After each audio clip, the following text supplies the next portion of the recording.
Video number 10. I'm going to entitle this The Art of Making a Werewolf the Apocalypse LARP Character. In my career, I've seen hundreds of characters made. So let's start with some of the bad ones, I guess you'd say. Well, let's start with what the metagamers do. A lot of times they will go out there and say, what tribe, auspice, and breed will give me the max amount of tempers, the best combination of gifts, whatever that may be, and it's all to be a one-trick pony. A one-trick pony is somebody who has a set combination of powers which they think can't be beat. I'm going to do A, B, C, and D, I win. A, B, C, and D, I win. It's the video game motif. Those characters are rarely interesting.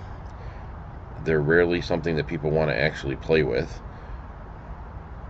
They're just not good characters, and even later on, they're usually really hard to develop into good characters. They can be powerful characters, but they don't tend to be characters other people like to play with. They don't make the game richer. Then you've got what we call the gimmick characters. They're very similar. Gimmick characters are when people go out there and say, what nifty new flaw or gift am I going to base my character around? I want to be based around multiple personality disorder, which is the most overused and badly played derangement I've ever seen. Or they find some nifty new derangement, like the one that lets you sense things in colors, or delusions of grandeur, regression, you name it. They're going to base their character around something. They're basing it around the flaw, but there's no character to it. Occasionally you have vengeance characters. Now, good staff will hammer these, which is, oh, Billy just killed my character, so I'm going to make a character that's going to screw him over. Those characters never last long. And, like I said, a good staff will take care of that. And then you have the characters that have no purpose being in a chronicle that involves other people. They make them into loners, lone wolves, deviants, and they're just setting up so that the first opportunity they get, oh, my character would run off and go pursue this, so I'm going to make a new character. That's for the roulette players, the ones who want to bring in a new character every couple weeks. So what makes a good character? Well, the best I've seen are people who sit down and actually go through a process. They create the character before they create the sheet. Now, for some people, that's a foreign concept. But basically what you're saying is, okay, let's take werewolf, especially, since that's what I'm focused on here. You go through your first change 9 times out of 10 when you reach puberty. If you go through later, usually you develop derangements because it drives you bonkers that you're not becoming what you're meant to be. So, you're probably going to be a character between roughly the ages of 12 and 16 to start with. So that brings your first question. Are you playing a Goliath or a Cub? With a Cub, with our game, you don't need to flesh out your sheet because you're going to develop it over the course of your Cubdom. And you just need a base concept. If you're playing a Goliath, though, you need to start looking at some facets. And usually I take a sheet of paper and I'll write this down. The first thing I'm going to say is, what was I before? Did I grow up in a broken home? Was I a model student? Was I sent to military school? What may that have been? Sometimes I will have in my mind what auspice and tribe I'm going to play, and this will help determine it. Obviously, if I'm playing a lupus from the breed, that's going to also determine it. So I say, what was I? And I might write down some stuff that I might have picked up. Was I a little computer nerd? Maybe I do have a level of computer.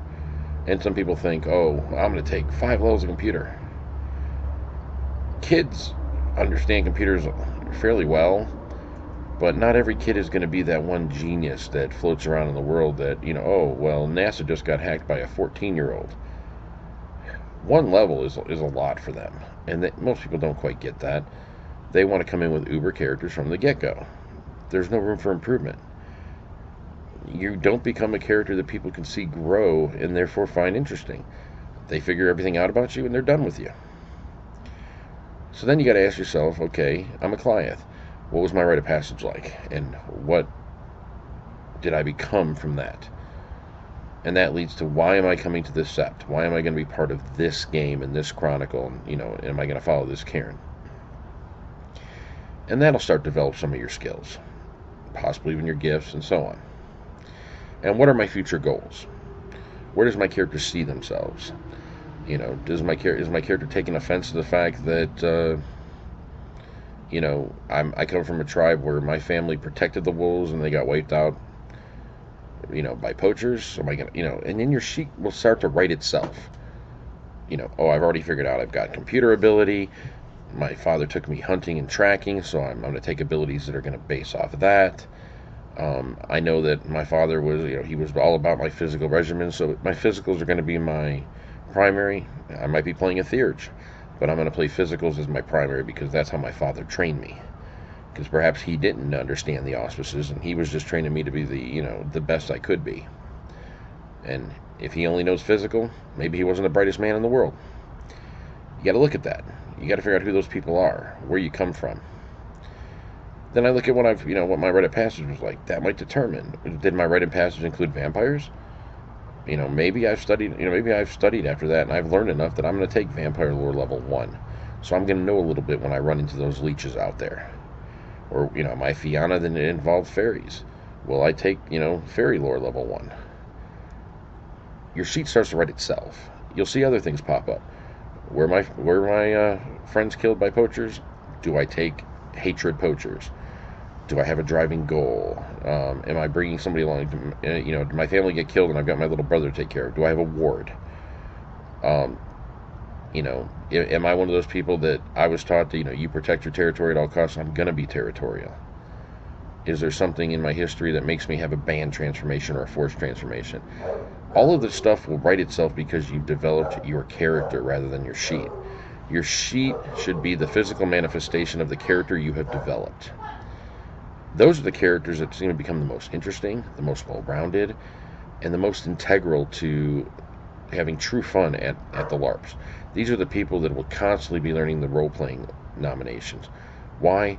Because they're interesting, and they actually make the game better for people. All of those little one-trick ponies, power players and such, they rarely get it, or if they do, it's begrudging. So you got to look at that, and you got to figure out how you're going to play your sheet, and you got to explain it away as well. Otherwise, how are you going to explain to me that, okay, you've been a client for all of 2 weeks, and you've got how many lures? You know stuff about all these people. Who exactly trains you? Who taught you about the worm while you were a cub? Because I might have an issue with this den parent. I might want to go challenge them and kill them. Because obviously they're teaching stuff to somebody who can't handle it. Because you're probably on, one step in the corruption grave as it is. How do I explain the backgrounds? I came from a rich family up in New England. Well, does that mean that I have finance contacts down here in Florida or Georgia? Does that mean I have bureaucracy contacts? How do I explain what I have? Some are easy. Pure breed's easy. That goes with the tribe. Ancestors can be explained away. But stuff like allies, contacts, facilities, especially stuff like facilities, how do you explain this? And if you can explain it, your story writes itself. And when you can explain it, your character sheet makes sense, and it's easier to play your character sheet. So these are just some things to keep in mind. And if you follow some of these guidelines, you're probably going to have richer character sheets, and you're going to elevate to the top quicker because people are going to find you interesting. They're going to find your character to be something that they want to get to know better, and therefore they're going to make it a focus of some of their efforts rather than shunting you to the side because you're the same old. You're one of those people who plays Xerox character sheets.